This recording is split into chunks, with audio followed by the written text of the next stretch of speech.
Mr. Chairman.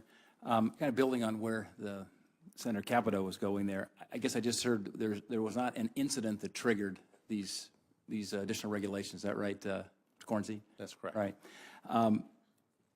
And furthermore, I've just heard that states like Wyoming, Colorado, I know there are others are actually ahead in terms of their systems processes and so forth than even the BLM processes. Is that correct?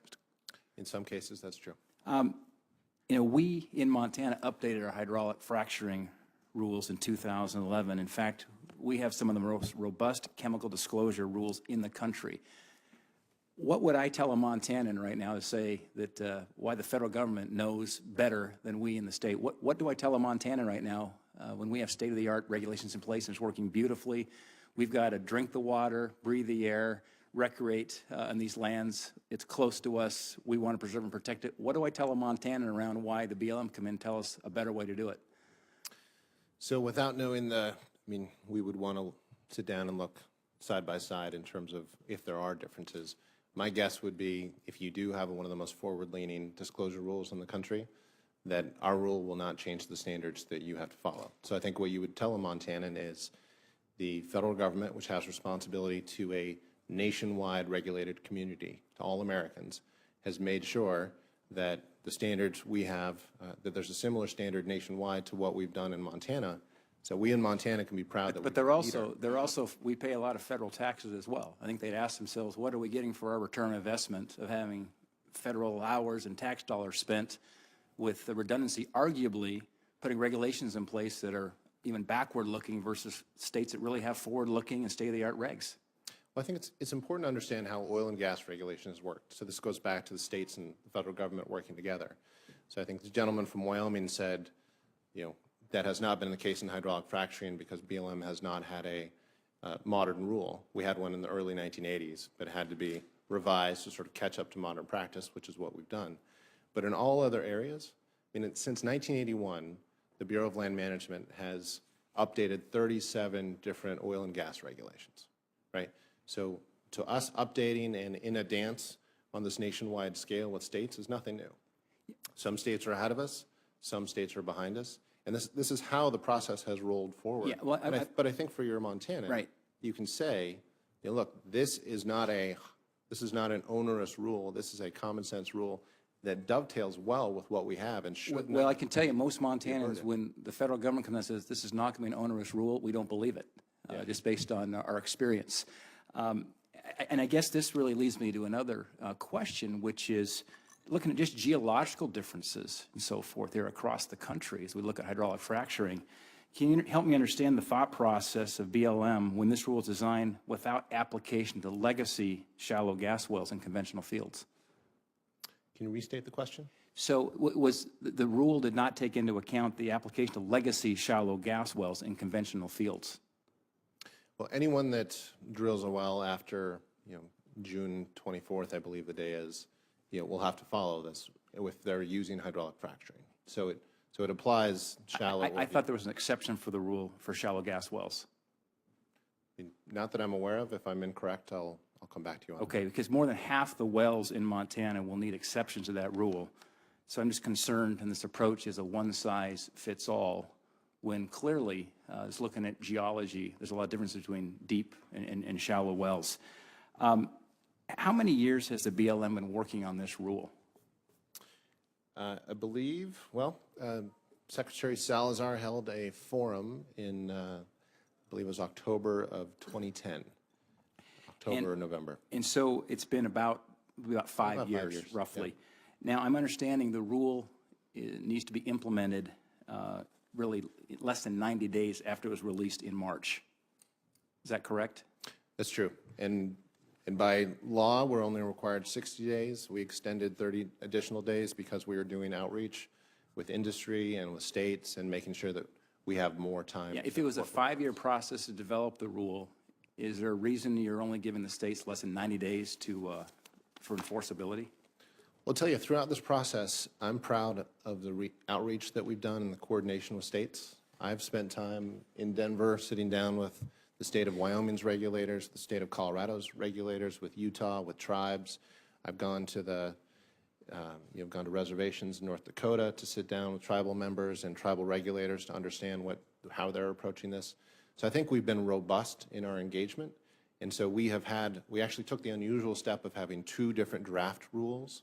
So we had one in 2012 and I believe one in 2013. But the states will have less than 90 days before they must enforce rules. Is that right? And I appreciate you trying to get me to a finite answer. But so the point is, we have had a long collaborative conversation on this, and so there shouldn't be any surprises in this final rule. Chairman, thank you. I just want to go back in that shallow well issue and clarify. Yeah, please. Our understanding there's no exception for shallow wells written into the rule, but we've been told by field staff that they would have to give exception to shallow wells.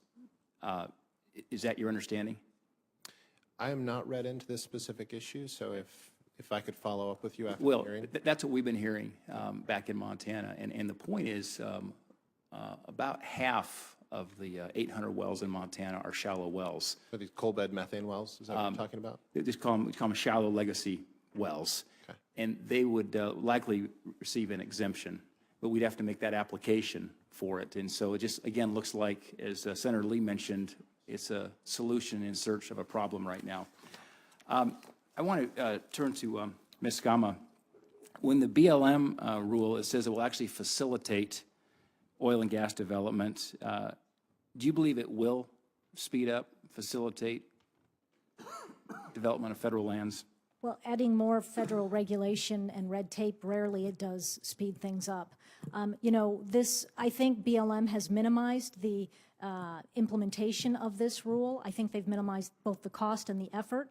There's an entirely new decision point that is in this rule that requires engineering staff at BLM to make determinations on things. And if there are certain readings, certain pressure testing readings, and probably Mr. Watson can explain that better, but there are things that BLM has to be notified of and may require an operator to wait until an answer comes back from BLM. And there's nothing in the rule that requires BLM to respond in a certain amount of time.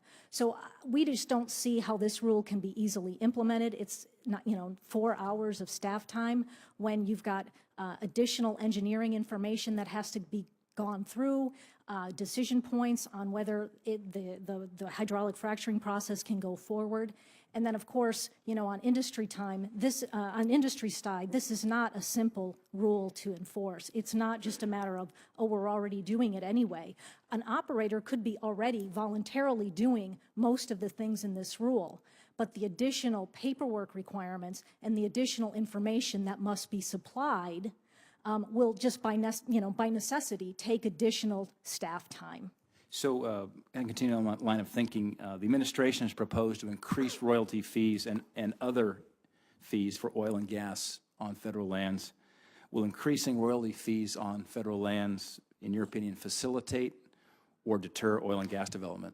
Well, it will continue the exodus off of federal lands and onto adjacent private and state lands, or in the case of what happens a lot is producers move from states in the West predominated by federal lands like Montana and Wyoming and other areas of the country where they don't have that additional red tape. The Interior Department has chosen to take more resources from industry in the form of additional regulation. And, it takes years longer, not just at the permitting stage, but at every stage, from leasing to environmental analysis to the permitting stage, to get a project approved and completed. So if the exploration moves completely off of federal lands, what's that mean to the taxpayer? The taxpayer will get much less revenue return. And we've seen revenue onshore go down over the last several years. Director Corns, I want to go back to the discussion about tribes, and I appreciate the outreach you've had to tribes. Back in Montana, we believe that our tribes should have the freedom to develop their own natural resources if they choose, especially due to the high unemployment rates that we see, oftentimes in excess of 50%, and the need for essential services in their communities. Yet it's my understanding that some tribes have expressed concerns about the BLM's proposed rule. Director, can you expand on the tribal consultation process the BLM underwent with Indian tribes on this final rule? We've been consulting with tribes throughout the process. We had a very significant collaboration and consultation process during the during the drafting and during the comment periods and around that. And so that was, part of my visit to the three affiliated tribes was we were holding a regional tribal conversation where many tribes from Montana attended. With all of that input that you received, how many changes of the final rule occurred to accommodate the tribe's concerns? I'm sorry, I missed. With all the input you received from the tribes, how many changes occurred to the final rule to accommodate their concerns?